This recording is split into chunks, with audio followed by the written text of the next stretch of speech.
Activez vos synapses.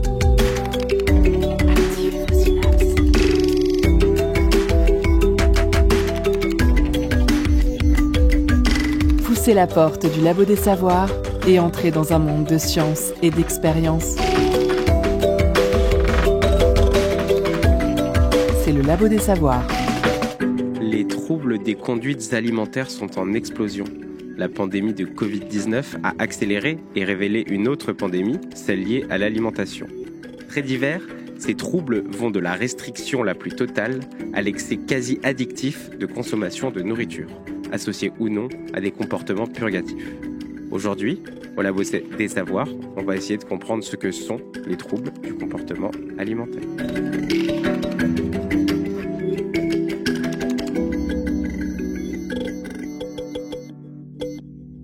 Qu'est-ce qu'on regroupe derrière ce nom? Quels sont les symptômes cliniques associés? Comment s'effectue l'accompagnement des patients? Et enfin, quelles sont les causes et mécanismes que la recherche a permis d'éclairer pour essayer de comprendre l'origine des troubles des conduites alimentaires? C'est ce dont nous allons parler au Labo des Savoirs pendant cette heure. Et je suis avec Bruno Rocher, médecin psychiatre addictologue à l'Espace Barbara, hôpital de jour du Centre de soins ambulatoires en addictologie au CHU de Nantes et directeur du service Abella anorexie-boulimie en Loire-Atlantique. Bonjour. Et également, nous sommes par téléphone avec Marie Galmiche, docteur spécialisée en épidémiologie des troubles du comportement alimentaire et ingénieure de recherche au CHU de Rouen. Bonjour. Bonjour. Eh bien, merci à vous deux d'avoir accepté notre invitation.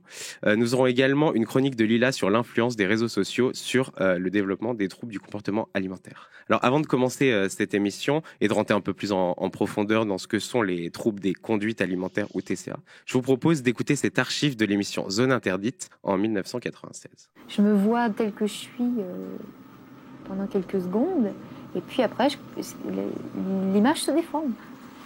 Je prends 10 kilos dans la glace en me regardant. Estelle a 24 ans. Elle est anorexique. Pour elle, tout a débuté il y a 7 ans.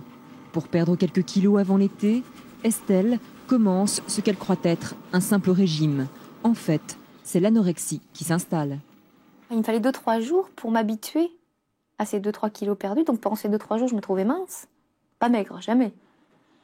Mince, et puis au bout de 2-3 jours, je recommençais à avoir un bourrelet, un truc qui n'allait pas, les cuisses qui étaient trop grosses, un gras sous le menton, enfin bon, je trouvais toujours quelque chose qui me réengageait à remaigrir à nouveau, pour être sûre, pour rechercher cette sensation de légèreté.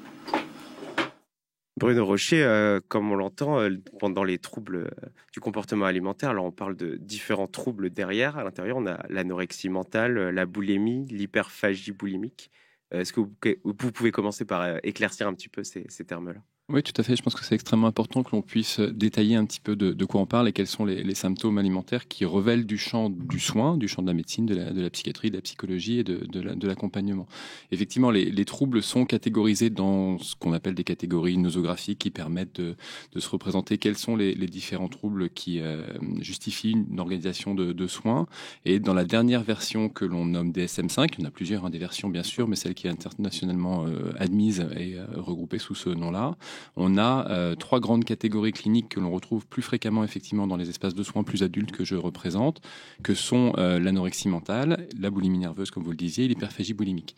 Si on les détaille un peu plus précisément, l'anorexie mentale est une pathologie qui va être une pathologie essentiellement de restriction dans un premier temps, de limitation d'apport alimentaire pour amener à une perte de poids comme on l'entend dans le témoignage que vous donniez auparavant, car le poids est d'une image extrêmement insatisfaisante pour le patient et ça va être finalement extrêmement angoissant d'être à des poids qui sont vécus comme normaux avec un trouble de la déformation de l'image du corps comme vous le citiez et avec une nécessité pour le patient de continuer une perte de poids qui devient totalement déraisonnable. On pourrait regrouper un petit peu les symptômes de cet ordre-là. Et s'ajoutent à ces éléments-là différentes comorbidités, puis différents autres symptômes que l'on ne cite pas ou qui n'ont pas été dit dans le témoignage, qui sont du côté de l'hyperactivité physique notamment, qui va contribuer à la fois à une impression de maîtrise corporelle et surtout à majorer encore la dépense calorique. Pour ce qui est des troubles boulimiques et hyperphagie boulimique, le trouble boulimique se caractérise par l'ingestion massive de quantités alimentaires qui sont souvent d'ailleurs refusées à d'autres moments de la journée, qui sont des alimentations spécifiques, ça dépend de si ça se conjugue ou pas des troubles anorexiques, mais qui vont être des quantités qui vont être cachées aux yeux des autres, d'une certaine manière aussi dissimulées à la conscience du patient qui sait qu'il ne peut pas l'exprimer dans tout le temps de sa vie, qui va regrouper ces moments-là un petit peu cachés souvent dans la soirée, dans des moments où il n'est pas à la vue des autres, et avec des conduites d'annulation qui vont limiter ces quantités alimentaires massives, qui vont se faire le plus souvent par un vomissement, mais là aussi il y a d'autres techniques de purge qui peuvent être occasionnées. Et puis pour ce qui est de l'hyperphagie boulimique, on est finalement sur des crises de boulimie, c'est-à-dire des ingestions massives alimentaires d'aliments qui sont souvent restreints dans d'autres moments de la journée, mais qui ne vont pas avoir cette possibilité de compensation. Et alors que la boulimie peut tout à fait passer à l'insu de la vue de la famille, de la vue du médecin, parce que le poids est normal et reste le plus souvent normal, il va falloir traquer des signes pour qu'on ait une visibilité de ce trouble-là, ou que le patient soit en capacité de le signaler. Dans l'hyperphagie boulimique, on a une accumulation de calories, du coup une prise de poids qui se fait pour les patients. Très bien. Et Marie-Galmiche, peut-être en complément, s'il y a des choses à rajouter sur ces définitions de ces troubles. Non, effectivement, bon, on se base sur le DSM-5, donc c'est la définition parfaite de ces troubles-là. Mais parfois, effectivement, on peut compléter aussi avec des symptômes d'addiction à l'alimentation, souvent associés à l'hyperphagie boulimique. Et on a aussi parfois de l'alimentation émotionnelle, qui va être plutôt la tendance à modifier sa consommation alimentaire en fonction des émotions, que ce soit positives ou négatives. Et oui, parce que vous, Bruno Rocher, vous êtes psychiatre et addictologue aussi.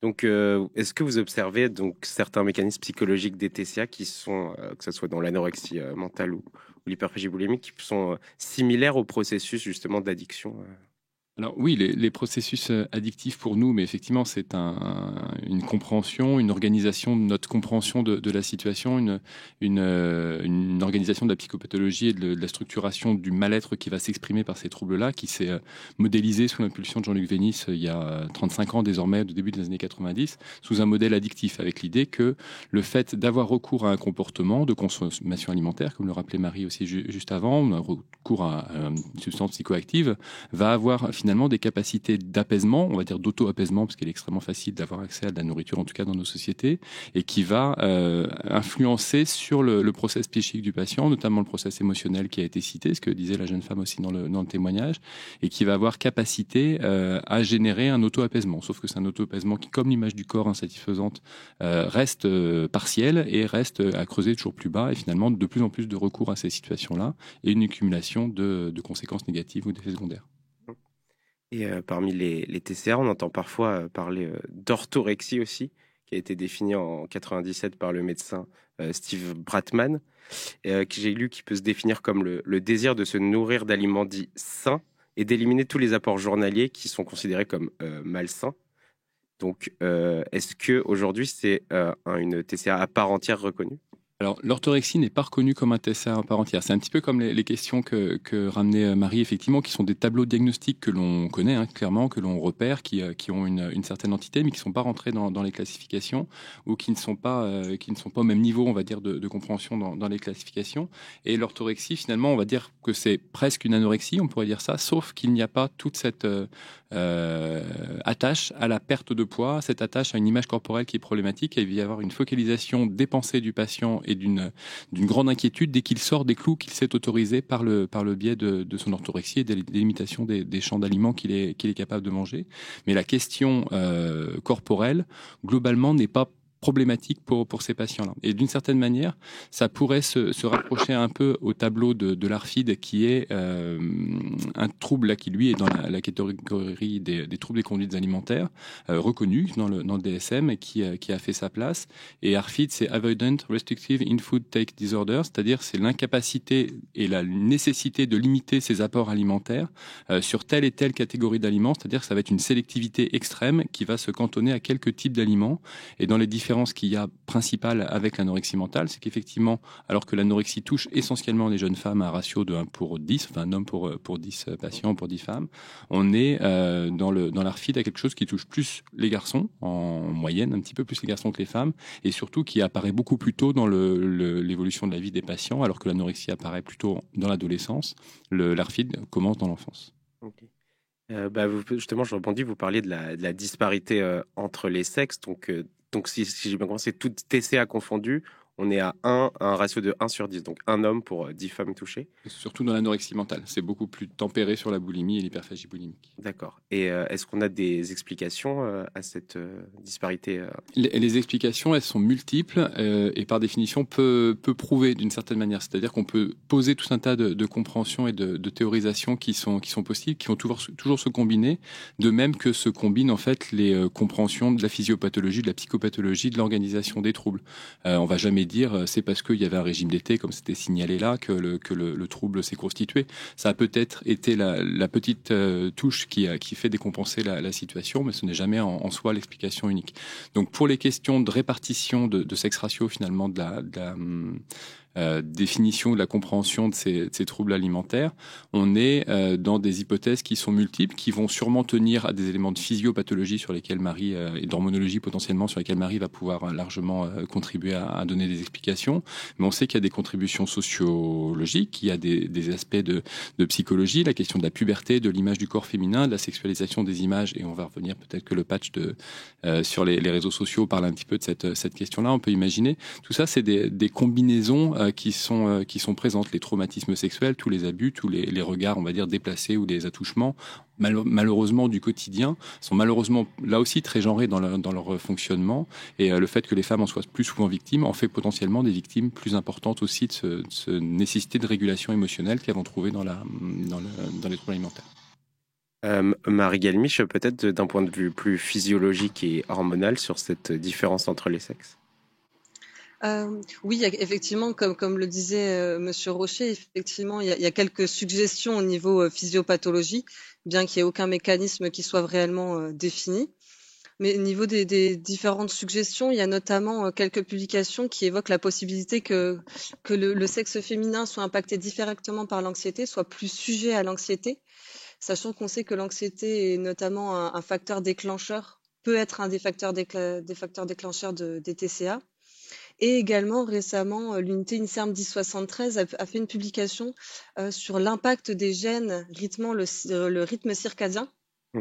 Et en fait, les femmes seraient plus sujettes à une modification génétique de ce rythme circadien, en fait, que les hommes, ce qui pourrait également induire cette augmentation de la prévalence des TCA chez les femmes. Mais ça reste que des hypothèses pour le moment, et il n'y a absolument rien qui est défini, puisque comme on le sait, de toutes les manières, les TCA, c'est multifactoriel, Oui. c'est des pathologies qui sont multifactorielles, et donc forcément, ça va être une accumulation de différents facteurs, notamment aussi l'implication parfois de certaines infections. Donc, il n'y a pas un mécanisme physiopathologique qui expliquerait cette différence au niveau de la prévalence homme-femme. D'accord. Et alors, on l'a dit en introduction de cette émission, la pandémie de Covid-19 a énormément accéléré le nombre de demandes de prise en charge de TCA. Peut-être pas Marie Galmiche, vous m'avez partagé une publication qui montrait que notamment c'était chez les étudiants qu'il y avait eu une énorme explosion. Peut-être commenter ces chiffres. Effectivement, il y a beaucoup de publications, de plus en plus de publications qui ont mis en évidence une augmentation de la prévalence des TCA à la suite de la pandémie, ce qui s'expliquerait notamment par le contexte anxiogène. Comme je le disais, l'anxiété fait partie des facteurs déclencheurs, donc forcément, on sait que cette période a été particulièrement anxiogène, et notamment pour les étudiants. Et effectivement, la dernière publication qui a été effectuée au niveau de l'université de Rouen, montre qu'on atteint des prévalences allant jusqu'à 30% chez les hommes et 50% chez la population étudiante. Voilà, en prenant des catégories, bien sûr, des catégories larges. Mmh. Donc, on parle bien sûr d'anorexie mentale, de boulimie et d'hyperphagie boulimique, mais avec des catégories larges, c'est-à-dire des symptômes plus atypiques et plus larges, pas forcément des catégories et une sévérité très importante. D'accord. Et Bruno Rocher, vous, est-ce que c'est quelque chose que vous avez pu observer ici au CHU de Nantes ?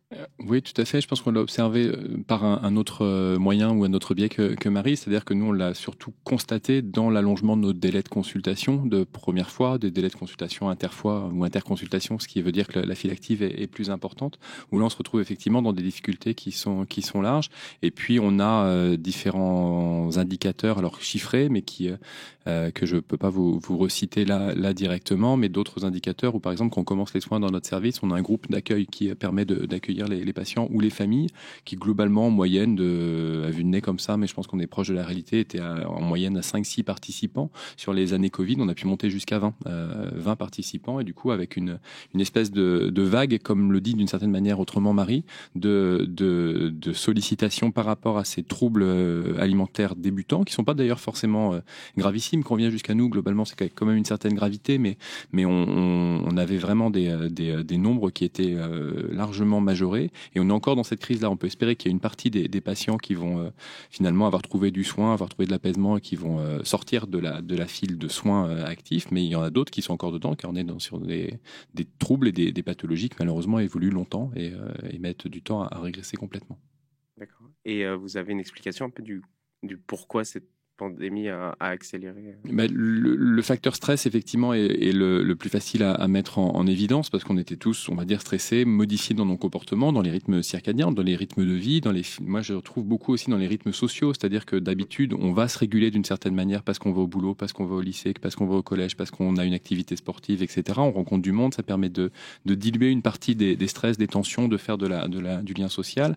Et finalement, dans cette phase de claustration au domicile, non seulement on avait beaucoup moins de liens sociaux, on avait cette disparition de la régulation, et puis il ne faut pas oublier qu'on est sur une phase d'adolescence, c'est-à-dire que c'est aussi une phase qui est marquée par l'opposition de l'ado avec son parent, quelle qu'en soit la nature, même quand ça se passe bien, et de passer 1, 2, 3 mois les uns sur les autres au sein de domiciles, et parfois des domiciles qui sont exigus, quand on est sur des appartements, des choses comme ça, de montrer son alimentation, de plus montrer son corps d'une certaine manière à l'autre, sont des sources de tension qui clairement ont fait du mal, et qui ont été citées très spontanément par l'ensemble des patients en consultation, en tout cas une grande majorité des patients en consultation à ce moment-là.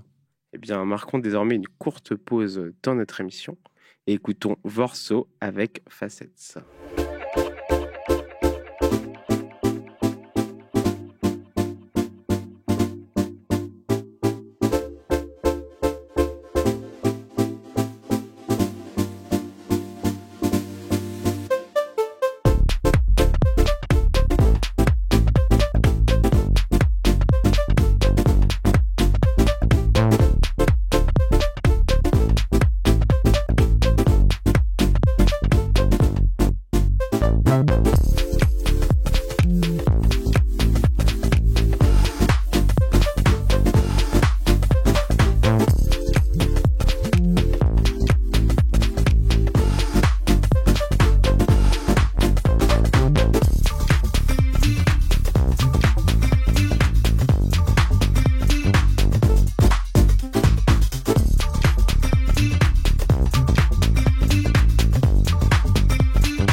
Écoutez la recherche et ses chercheurs au Labo des Savoirs. C'était Facettes de Vorso. Nous sommes de retour en plateau avec Bruno Rocher et Marie Galmiche. Alors, pour continuer à parler des troubles des conduites alimentaires et plus de l'accompagnement des patients vers les soins, vous, Bruno Rocher, vous dirigez donc le réseau Abella, anorexie boulimie en Loire-Atlantique. Comment fonctionne ce service Et quelle est la prise en charge des patients et patientes qui peuvent s'adresser à vous ou d'autres membres du service? Alors, je vais me permettre de corriger. En fait, c'est pas vraiment une direction, c'est une présidence. Abella est une association de professionnels qui sont dans le champ des troubles des conduites alimentaires et qui essaient d'organiser leur partenariat pour apporter le meilleur soin possible sur le territoire de la Loire-Atlantique, parce que Abella veut dire anorexie, boulimie en Loire-Atlantique, et du coup d'organiser les soins entre la ville et l'hôpital, comme on dit souvent. Du coup, pour faire très simple, sur l'hôpital, on a un service du coup d'addictologie dont je dirige l'espace Barbara, qui est le centre de soins ambulatoires en addictologie, qui est situé juste à côté d'ici, qui prend des patients à la fois en consultation et en journée. Mais il y a d'autres structures dans le service d'addictologie. Il y a l'unité Lou Andrea Salomé, qui est une unité d'hospitalisation, qui propose à la fois des bilans courts d'une semaine pour faire le point sur la conduite du patient, et des hospitalisations à volontiers curatives plus importantes, où on peut passer 1 ou 2 mois à l'hôpital sur ces temps-là, et avec un travail corporel, alimentaire, relationnel, psychique sur les conduites familiales, sur les troubles des patients. Après, dans ce lieu hospitalier, il y a tous les services de pédiatrie et de pédopsychiatrie, bien évidemment, qui sont concernés par les troubles des conduites alimentaires, d'autant plus qu'on a des arrivées en soins de plus en plus jeunes, avec assez régulièrement désormais des patients de moins de 10 ans, ce qui n'arrivait pas avant. On était plutôt avec des bas seuils de prise en charge qui étaient à 12-13 ans pour les situations basses, et là on arrive des fois à moins de 10 ans. Et puis, donc ils font un travail extrêmement important parce qu'ils sont très sollicités. Et puis, on a un service d'endocrinologie avec qui on a un partenariat fort pour gérer les troubles des conduites alimentaires version troubles somatiques, et avec des difficultés physiques, hydroélectrolytiques, des conséquences de sous-poids, tout bêtement, parce que les patientes sont souvent hospitalisées là-bas pour ça. Et puis un partenariat avec le service de gastro-entérologie en version soins intensifs dans les situations qui sont les plus sévères. Et en fait, l'ensemble de ces structures-là s'associent pour proposer un parcours de soins qui peut aller du pas très grave ou du très jeune au plus âgé, etc., et de répondre à ces différentes facettes-là. Et la structuration du réseau Abella permet de faire le lien aussi avec la ville. La ville, ça va être les médecins généralistes, mais qui sont impliqués ponctuellement, on va dire, sur des troubles alimentaires quand cela arrive. Ils peuvent pas tous connaître bien précisément et s'impliquer dans ce genre de structure-là, parce qu'ils ont malheureusement beaucoup de travail et d'autres choses à faire. Mais des nutritionnistes et diététiciennes, il y en a beaucoup qui s'accrochent à ce genre de réseau parce que c'est extrêmement important pour eux. Il y a certains psychologues ou psychiatres qui ont envie de se rapprocher de cette thématique parce qu'ils ont des appointances ou des intérêts spécifiques pour cela, des psychomotriciens, des neuropsychologues, etc., et tout un tas de professions qui ont intérêt à se regrouper dans cette action partenariale, pluriprofessionnelle, pour apporter de meilleurs soins aux patients. Oui, c'est important de fonctionner en réseau et puis avec des approches pluridisciplinaires comme ça. Oui, c'est extrêmement important parce que je ne l'ai pas dit dans la présentation, souvent je peux dire ça, c'est que le trouble alimentaire, l'anorexie mentale ou la boulimie nerveuse est une problématique certes psychique, mais avec une expression dans l'assiette, dans le trouble alimentaire, et avec des répercussions corporelles. Et du coup, il n'y a aucun médecin qui est spécialiste de l'ensemble de ces 3 dimensions-là, et même s'il l'était, ce ne serait pas une très bonne chose que ce soit une seule personne qui fasse tout ça. Donc on est dans des partenariats quasi obligatoires qui doivent permettre de mettre en lien des spécialistes du psychisme, des spécialistes de l'assiette et des spécialistes du corps. Et aujourd'hui, qu'est-ce que vous pratiquez comme type de soins là-bas avec les patients? Alors, je sais qu'il y a des repas thérapeutiques ou des thérapies comportementales, cognitives. Ouais, alors il y a beaucoup de soins qui sont pratiqués. Si on se recentre sur Barbara, donc qui est une des parties de l'espace de soins du service d'addictologie, donc là pour le coup je dirige, on va d'abord avoir des consultations de bilan et d'évaluation. Il y a même d'ailleurs des moyens qui sont descendus par le niveau national avec une reconnaissance de centre experto troubles alimentaires, et Nantes a été reconnu centre expert de niveau 3 en 2021, ce qui a permis d'avoir quelques moyens de soins et de proposer des évaluations structurées, pluridisciplinaires, de début de parcours, où on fait le point au niveau neuropsychologique, au niveau psychomotricien, au niveau diététique et au niveau psychiatrique. Et de cette quadruple évaluation, on essaie de déterminer un niveau d'accompagnement et de soins qui va être possible. Et quand on va par exemple sur l'hôpital de jour, effectivement, quand les patients sont d'accord avec ça, parce qu'on n'est pas sur une pathologie qui se laisse aussi facilement prendre en charge, il y a certaines réticences, certaines méfiances, il y a certaines incapacités à reconnaître la gravité du trouble, qui font même partie des critères diagnostiques. On se retrouve dans la nécessité d'abord de mûrir un projet de soins, une représentation de la problématique pour les patientes, puis d'arriver à une organisation de soins qui va être consentie, que nous on contractualise parce qu'on aime bien et on trouve ça particulièrement structurant et rassurant pour les patients d'avoir finalement des dates de prise en charge. On commence en janvier, on finit en avril, là on fera le bilan et on verra si on repart d'avril à juillet, etc. Et on organise un petit peu les choses comme ça. On met des objectifs en place sur ces contrats, et et donc des médiations, comme vous le citiez, qui vont à la fois viser à gérer des symptômes ou à accompagner les patients sur telle ou telle souffrance d'un point de vue corporel, alimentaire ou psychique. Et par exemple, d'un point de vue alimentaire, les repas thérapeutiques, pour donner le panel de ce qu'on essaie de proposer, c'est de s'adapter justement à l'ensemble du panel des difficultés qui nous sont soumises par les patients. Il faut bien se rendre compte qu'il y a des patients qui arrivent à Barbara qui sont incapables de manger. Ils sont vraiment dans une restriction telle qu'on est sur un symptôme d'aphagie, que l'on dénomme comme ça, qui généralement va partir vers l'hôpital assez rapidement. Des fois, on est sur des choses un petit peu plus partielles ou très, très récentes. Et pour des patients qui sont en énorme difficulté alimentaire comme cela, on a un groupe de repas, ou même des fois des repas individuels qui peuvent être proposés pour essayer de débloquer le plus présentement possible, le plus proche de la situation du patient, des repas, pour mettre un petit peu le pied à l'étrier. Et une fois que ça va un peu mieux, effectivement, on peut partir sur des groupes et des repas plus collectifs. Et puis à l'autre bout de la palette, il y a des patients qui vont mieux, qui ont encore quelques limitations plutôt dans les repas à l'extérieur, dans les repas sociaux, et où on les accompagne avec un ou deux infirmiers vers l'extérieur pour aller manger au restaurant. On a pu aller dans une scène de fast-food très connue que je ne citerai pas à l'antenne. On a pu faire différentes choses qui accompagnent vraiment dans la vie la plus courante possible les patients, mais qui sont dans un spectre d'amélioration plutôt positif, bien évidemment. Oui, c'est important d'avoir cette dimension sociale et sociétale aussi de la prise alimentaire.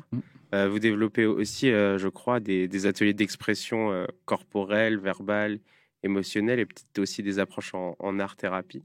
Alors, ça tombe très bien parce que pendant que j'enregistre cette émission avec vous, il y a un graffeur nantais très connu qui s'appelle Adore qui réalise avec nous une fresque qu'on appelle participative, dans le sens où on a organisé des temps avec lui en amont pour décider, les patientes ont décidé les portraits ou les personnages qu'elles souhaitaient mettre en place, et la scénographie du graphe qui est réalisée dans les jardins de Barbara, dans la cour intérieure de Barbara, avec un graphe qui va se dérouler avec les patientes là, sur l'ensemble de cette semaine de vacances sur laquelle on est, et avec du coup cette finalité que d'amener les patients à participer.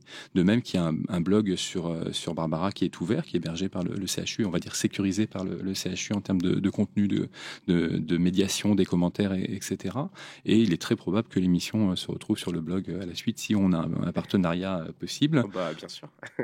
Qui permettra de faire part aussi de ce qu'on essaie de mettre en interface entre ce qui se passe à l'intérieur des murs hospitaliers et ce qu'on accompagne vers l'extérieur pour les patients.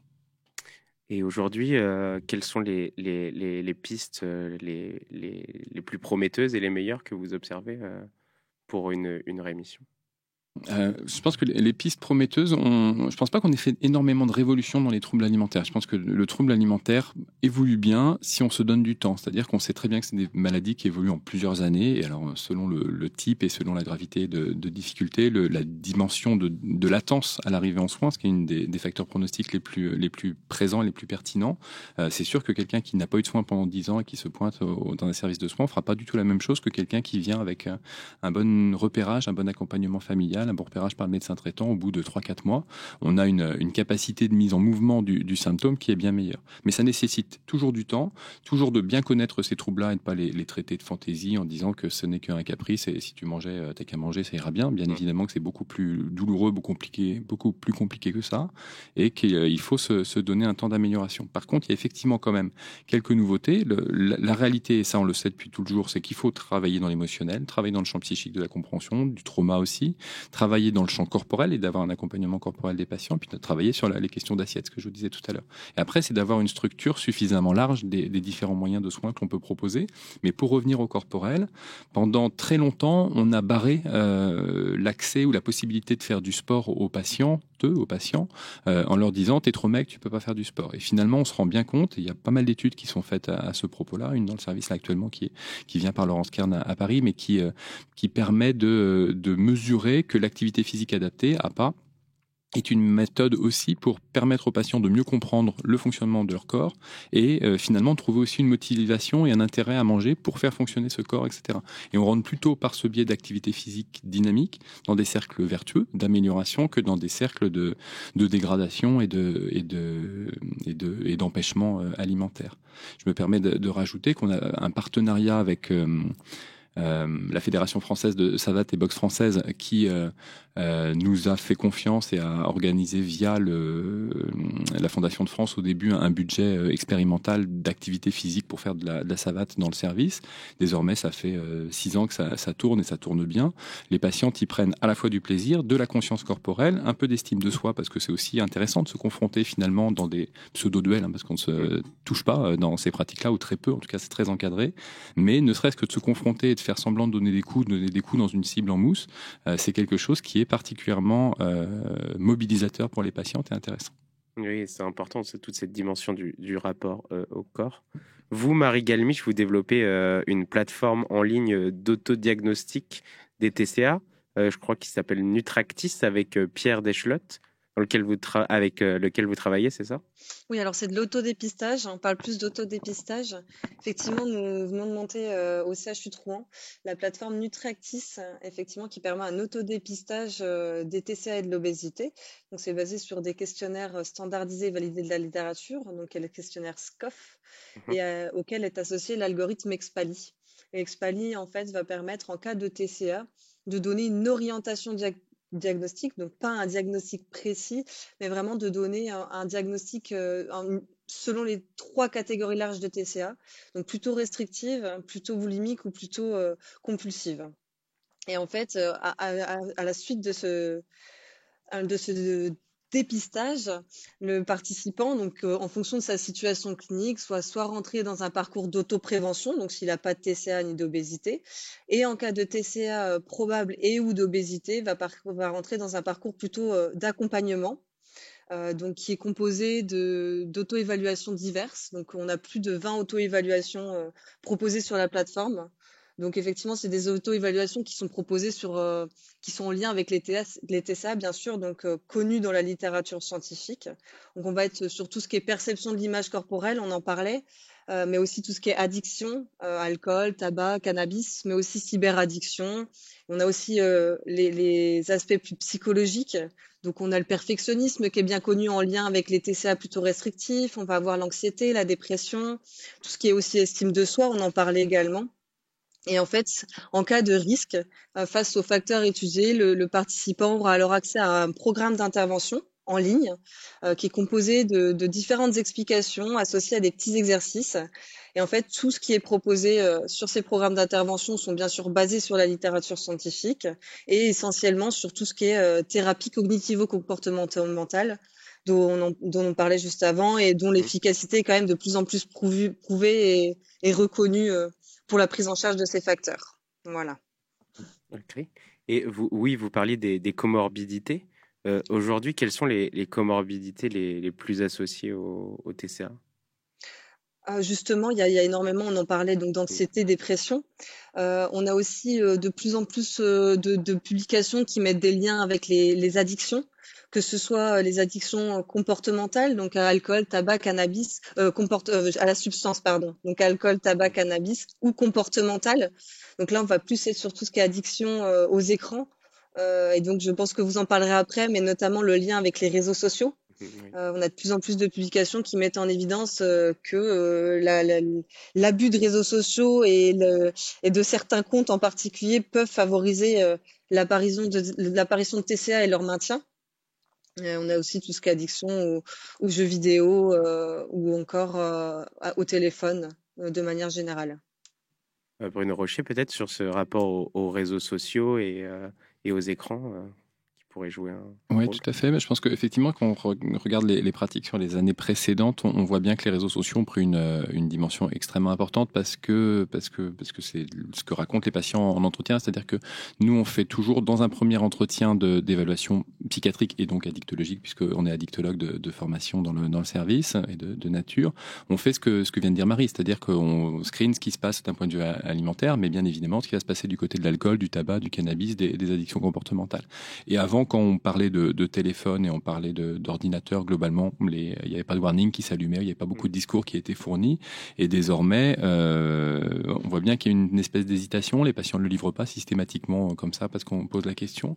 Mais si on pose un questionnement un petit peu plus précis ou de finalement nous dire quel compte elles ont et qu'est-ce qu'ils sont regardés ou qu'est-ce qui est regardé, à quelle heure c'est commencé d'être regardé le matin, etc., on se rend bien compte qu'il y a un certain envahissement qui est proposé par des plateformes dont Instagram, pour le coup, là on peut leur faire une mauvaise pub, mais qui vont être du coup des utilisations qui vont rentrer en écho, du coup en conjugaison avec les préoccupations restrictives, les préoccupations alimentaires et corporelles des patients, et font finalement un très mauvais buzz. Après, le plus souvent d'ailleurs, pour être très honnête, on se rend compte qu'à la consultation, quand on parle de ça avec les patients, il y en a une très bonne partie qui s'est rendu compte à quel point ça intoxiquait leurs pensées et que ça venait poser souci dans le quotidien avec quelque chose qui venait faire trop de bruit, trop de préoccupations autour de ces sujets-là. Et beaucoup nous annoncent, et je pense qu'avec une certaine réalité, qu'elles ont fait une croix sur tel ou tel réseau social, qu'elles ont fait une vague de désabonnement de tels comptes qui effectivement sont plus problématiques à certains moments.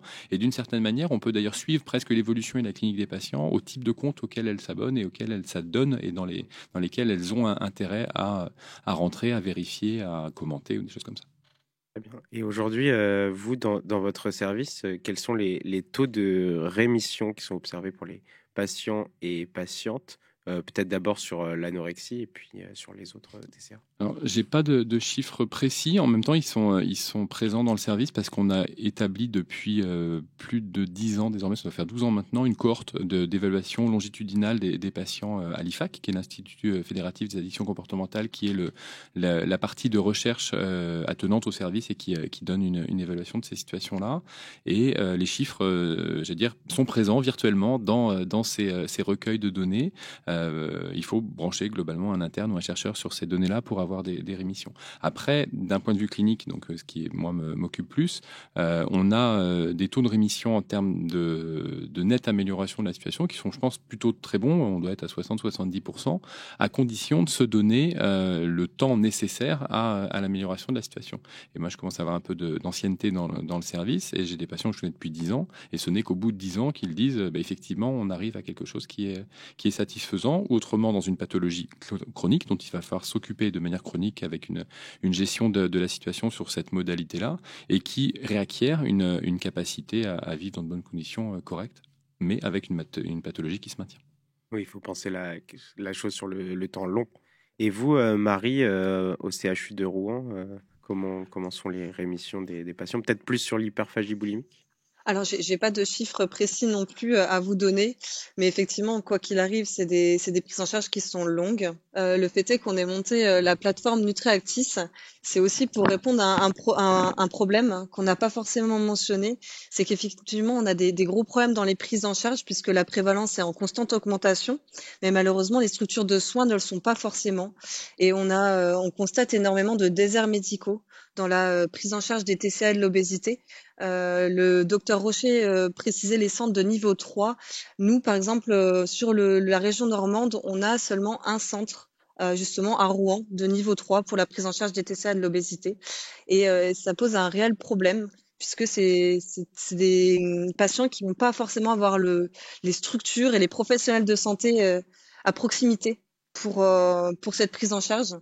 Et on parlait également de la méfiance et de la crainte de certains patients d'être confrontés au regard du professionnel de santé, d'où l'intérêt aussi d'avoir cette plateforme numérique qui est vraiment en accompagnement du soin présentiel. Ça ne se veut pas remplacer la prise en charge présentielle, mais c'est d'accompagner le patient vers une prise en charge présentielle et vers les structures réellement adaptées à cette prise en charge, une prise en charge globale et justement qui est sur du long terme.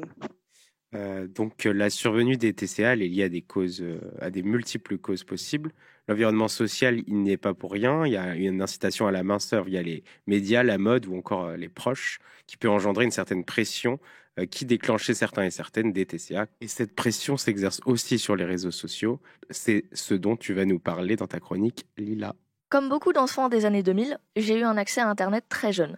Ça a eu ses bons côtés, comme me changer en la personne très cultivée que je suis aujourd'hui, voir les traumas d'Internet de Feldup pour référence, mais aussi m'exposer à des trucs pas ouf. Voir les traumas d'Internet de Feldup pour référence. L'une de ces choses, ça a été le ED Twitter, le Eating Disorder Twitter. On ignore la date précise de l'apparition de cette communauté, mais d'après certains articles et la recherche Google que j'ai pu faire, ED Twitter a commencé à faire parler d'elle vers 2014-2015. Le concept de cette communauté est très simple, réunir des gens, souvent très jeunes, atteints de troubles du comportement alimentaire, sous un hashtag bien spécifique pour que ce soit facile à retrouver. A priori, ça semble plutôt positif. Sauf que non. J'ai passé de nombreuses heures à investiguer et à rechercher ces contenus sur Internet.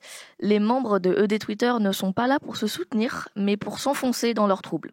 Peut-être êtes-vous familier avec le hashtag ProAna sur Instagram, littéralement pro-anorexie. Eh bien, c'est le même concept. Les membres de ED Twitter sont pro-TCA, s'encouragent mutuellement à ne pas manger, se faire vomir et manger la nourriture avec le moins d'apport calorique possible. Pour se forcer à mincir, les méthodes ne manquent pas. On trouve aussi le body checking, à savoir poster des photos de son corps pour vérifier si les autres approuvent le résultat. Inutile de préciser qu'il y a énormément de harcèlement grossophobe dans cette communauté. Voici quelques contenus que j'ai piochés lors de ma petite recherche sur Eating Disorder Twitter. La phrase qui revient très souvent, qui est apparemment une situation très connue, « Aucun repas ne te fera sentir aussi bien que le fait d'être mince ». Plusieurs threads de membres postant des photos de parfaits inconnus qu'ils jugent trop gros ou pas assez attractifs afin de les insulter et de se comparer à eux, avec des phrases du style « C'est trop la honte d'avoir du gras qui dépasse »,« Comment est-ce que tu peux être heureuse comme ça ? Ce n'est pas la peine de te croire jolie si tu es grosse ». Et encore, j'ai choisi les plus sympas. Des threads comme « Comment perdre 5 kilos en 10 jours ?» avec des conseils comme « Pour le petit-déj, mange un œuf dur et la moitié d'un raisin » et pour le dîner du soir, mange un yaourt mélangé à des noix. Des jeunes filles de 13, 14, 15, 16 ans tweetant des choses comme « Encore 30 kilos à perdre pour être proche de la perfection, donnez-moi de la force ». Autant de contenu extrêmement dur à lire, dans lequel je me suis plongée avec intérêt. D'abord par curiosité morbide, quand j'avais 13 ans, ensuite par dégoût, quand j'en ai eu 20, et enfin par envie de comprendre, quand j'en ai eu 23. La majorité des membres de Eating Disorder Twitter ont entre 14 et 21 ans, tous extrêmement fragiles psychologiquement. Est-ce que ça excuse le harcèlement, les propos grossophobes et parfois même racistes ? Absolument pas. Seulement, il faut bien mettre en contexte Eating Disorder Twitter est par nature une communauté extrêmement toxique. Quelqu'un qui va mal de nature ne peut littéralement qu'empirer à son contact. Mon conseil à ceux qui ne connaissent pas cette communauté, évitez comme la peste les hashtags ED Twitter et ProAna. Faites-moi confiance, c'est un terrain de lapin dans lequel vous ne voulez pas tomber. Pour ceux qui connaissent, j'aimerais simplement communiquer quelques contacts utiles. Anorexie Boulimie West à l'adresse mail aab.west@orange.fr. Le réseau de psychologues du CHU de Nantes qui sont très habilités à vous aider, ainsi que le compte Instagram planetpsy.tca. Prenez soin de vous, prenez soin des autres, et n'oubliez pas, vous n'êtes pas seul.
Bienvenue au Labo des Savoirs. Attention, recherche en cours. Nous venons d'écouter Herbalistek avec son titre Spiralia et vous êtes toujours à l'écoute du Labo des Savoirs. Et nous allons entamer la dernière partie de notre émission sur les troubles des conduites alimentaires, toujours avec Bruno Rocher et Marie Galmiche. Pour cette dernière partie, nous allons maintenant un peu parler de ce qui peut être à l'origine des TCA, aussi divers soient-ils. Les causes pouvant déclencher un TCA sont donc multifactorielles, mais a-t-on à ce jour pu identifier certains facteurs susceptibles de susciter l'apparition d'un trouble, Marie Galmiche? Effectivement, il y a quelques déjà prédispositions, que ce soit psychologiques, biologiques ou également environnementales. On parlait de l'internalisation de la minceur, par exemple. Mais également, il y aurait quelques causes biologiques. Donc, il pourrait y avoir notamment des infections, de l'anxiété qui pourraient induire une perturbation du microbiote intestinal. On parle de dysbiose du microbiote. Effectivement, il y a pas mal d'études qui mettent en évidence une dysbiose du microbiote intestinal au cours des TCA. Et en fait, cette perturbation du microbiote peut induire différentes conséquences, et notamment une perturbation du système endocrinien. Donc, une perturbation en fait des hormones qui vont réguler la prise alimentaire. Donc, on parle des hormones plutôt anorexigènes qui vont plutôt induire une diminution de la faim, plutôt une satiété. Ouais. Voilà, exactement. Et au contraire, on va avoir les hormones qui vont être plus orexigènes, donc qui vont déclencher la faim. Et en fait, on constate, il y a quelque chose qui est bien établi, c'est que au cours de l'anorexie mentale, on constate une grélinorésistance. Donc en fait, on a une augmentation des taux de gréline. Mais donc la gréline, c'est quoi? Oui, la gréline, pardon, elle fait partie des hormones orexigènes. D'accord. Donc qui va déclencher la faim. Voilà. Et c'est pour ça, vu que le taux est augmenté et que finalement le comportement alimentaire est dans la restriction, on parle de grélinorésistance. Et au contraire, au cours de l'obésité et au cours de l'hyperphagie boulimique, on constate une leptinorésistance. Et ces dérégulations expliquent en partie la modification du comportement alimentaire au cours de ces pathologies.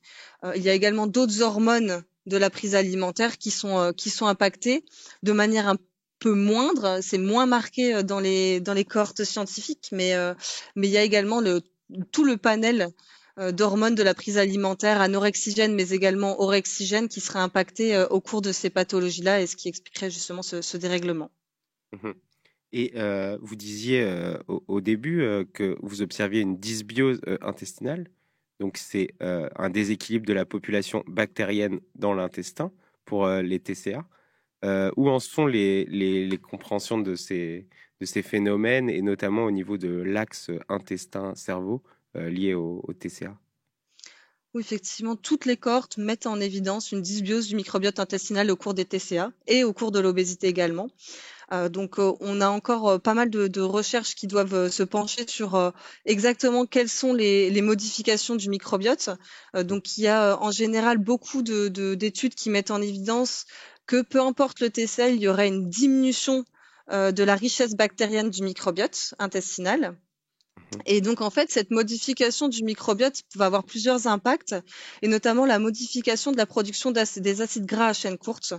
Les acides gras à chaîne courte, en fait, ils vont être produits suite à la fermentation des fibres par les bactéries du microbiote intestinal.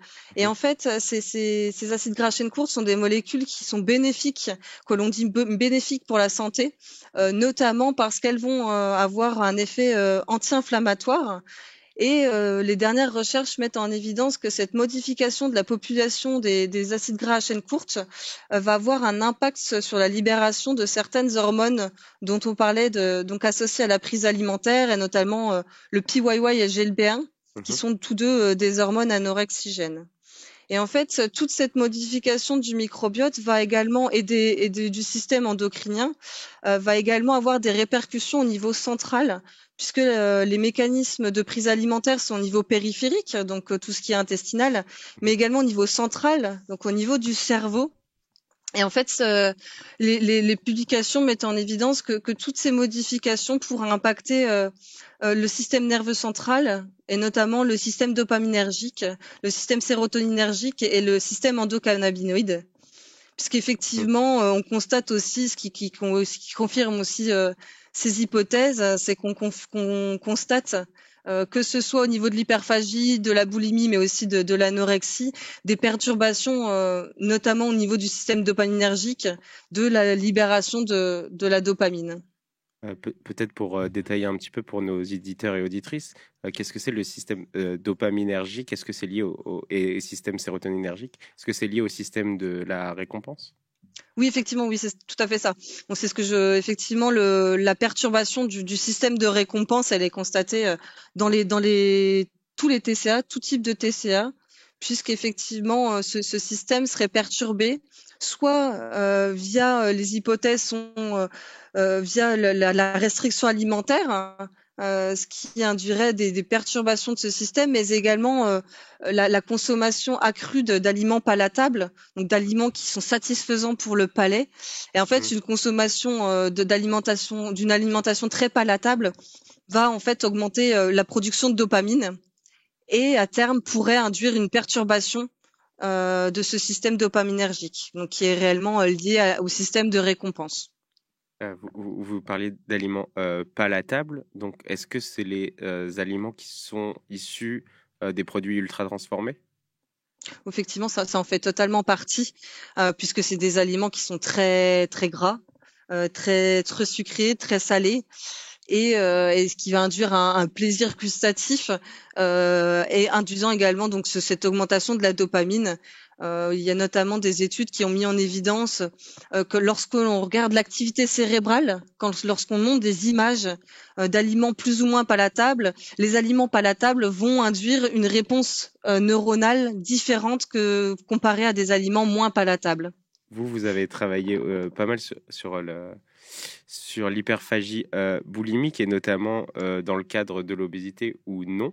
Et vous distinguez ce qui peut être l'alimentation émotionnelle et l'addiction à l'alimentation. Est-ce que vous pouvez revenir un peu sur ces distinctions? Effectivement, en fait, le problème des études scientifiques jusqu'à maintenant, de plus en plus justement, il y a la distinction qui est faite entre l'hyperphagie boulimique et l'obésité, puisque toutes les obèses n'ont pas une hyperphagie boulimique. Et en fait, le problème, c'est que les études jusqu'à là ne mettaient pas cette différence en évidence dans les publications scientifiques. On parlait d'une population souffrant d'obésité, et on ne faisait pas la distinction. Est-ce que les patients de cette étude présentaient ou non une hyperphagie boulimique, et présentaient ou non une addiction à l'alimentation, et idem pour l'alimentation émotionnelle. Sauf que c'est que ce soit l'hyperphagie boulimique ou l'addiction à l'alimentation ou l'alimentation émotionnelle n'ont pas forcément les mêmes mécanismes, et donc forcément ça a parfois brouillé quelques pistes, et on comprend mieux des fois pourquoi il existe des contradictions entre certaines études cliniques, et notamment au niveau du système dopaminergique, où parfois on observe plutôt une hyperactivité, parfois plutôt une hypoactivité, mais c'est également parce que on n'a pas vraiment bien phénotypé la population d'études au cours de ces pathologies-là. Donc là, il y a de plus en plus d'études qui vraiment s'intéressent à ce phénotypage, mais effectivement, ça a pu être problématique. D'accord. Donc les recherches sont toujours en cours, mais est-ce que pour autant il y a des pistes médicamenteuses qui sont en bonne voie, notamment je pense à des stimulations hormonales, comme on a pu voir récemment pour l'obésité, qui a un médicament qui cible les récepteurs GLP1, donc qui sont des hormones anorexigènes, pardon. Oui, effectivement, là, il y a le grand buzz, entre guillemets, sur le sémaglutide, Oui. qui effectivement est un agoniste GLP-1, qui initialement était quand même un médicament qui était destiné aux personnes souffrant de diabète, mais qui maintenant s'est élargi. La recommandation devrait prochainement s'élargir pour les patients également souffrant d'obésité. Mais ce qu'il faut savoir, c'est que pour le moment, les préconisations de ce médicament sont vraiment pour un certain type de patients souffrant d'obésité. Ce sont des obésités sévères ou alors des obésités peut-être un peu moins sévères, mais avec certaines complications et notamment la présence de diabète.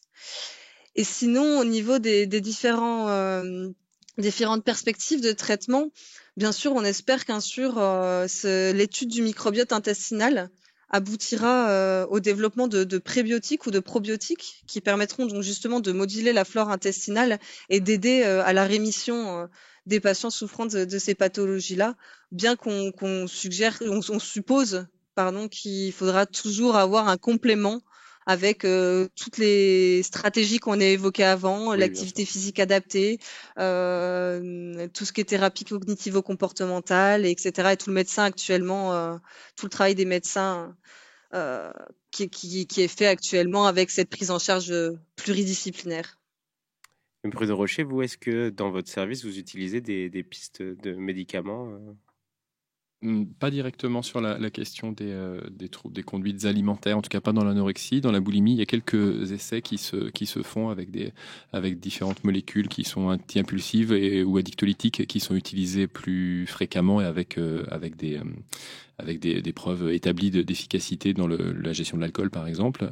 Et là, il y a des tests qui sont faits actuellement autour des gestions de crise de boulimie avec ce genre de médicaments addictolytiques, mais qui ne sont pas encore dans la pratique courante. Les traitements qui peuvent être utilisés sont des traitements des comorbidités, du coup, qui sont anxieuses ou dépressives, qui sont très fréquentes quand même du côté des troubles des conduites alimentaires ou même des préoccupations et des envahissements psychiques de rumination alimentaire et qui, du coup, peuvent être traités par la pharmacopée habituelle, notamment les antidépresseurs. Vous écrivez, Bruno Rocher, dans un article en 2022 dans la revue Information psychiatrique, coécrit avec Maël Lebras, que la France connaît un retard structural d'organisation de services spécialisés dans les TCA par rapport aux autres pays occidentaux. Est-ce que les besoins en termes de ressources humaines et financières ont été entendus face aux demandes de prise en charge, notamment après la pandémie de Covid-19 ? Alors, c'est la suite de ce que disait Marie tout à l'heure, quand elle disait qu'il y avait qu'un centre de niveau 3 sur Rouen. Sur les Pays de la Loire, il y en a qu'un de niveau 3, c'est sur Nantes, effectivement, mais avec d'autres centres qui sont labellisés, puis avec l'idée d'organiser finalement le territoire de santé avec des centres de niveau 1, niveau 2, niveau 3, avec des recours qui sont possibles. Mais effectivement, on est largement en dessous des niveaux nécessaires pour accompagner dans de bonnes conditions l'ensemble des patients qui sont souvent soit sur Nantes, où il y a des centres possibles avec des délais importants, soit dans d'autres secteurs, dans des déserts spécifiques, enfin de soins spécifiques autour des troubles alimentaires qui sont importants. Et dans les pays du Nord, notamment, on n'a pas ce genre de délai-là. Donc il y a des choses qui ont été entendues. Les financements qui ont concouru à l'organisation des niveaux 3 sont des premières descentes, on va dire, nationales de financement permettant d'essayer de combler ce retard structurel, mais qui n'est pas encore suffisant. Et Marie Galmiche, peut-être vous, sur les financements des recherches, sur la compréhension des mécanismes des TCA, est-ce qu'ils sont assez suffisants ? Alors, c'est toujours compliqué d'avoir des financements de recherche. Ouais. C'est pas forcément, effectivement, la thématique qui est le plus mise en avant dans les appels à projets ou les divers financements. Mais effectivement, il y a toujours moyen de faire mieux. Au niveau recherche, c'est toujours un peu le nerf de la guerre de trouver les financements.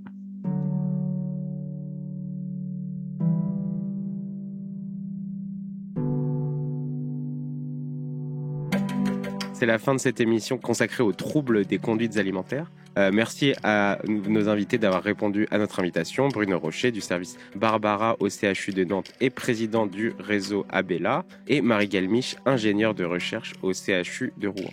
Merci à Dounia Saez pour la réalisation de cette émission et à Lila pour sa chronique. Une émission préparée et animée par Sacha Citerne que vous pouvez écouter sur vos applications de podcast. Retrouvez-nous sur labodesavoirs.fr ou nos réseaux sociaux. Et on vous dit à la semaine prochaine pour une nouvelle émission.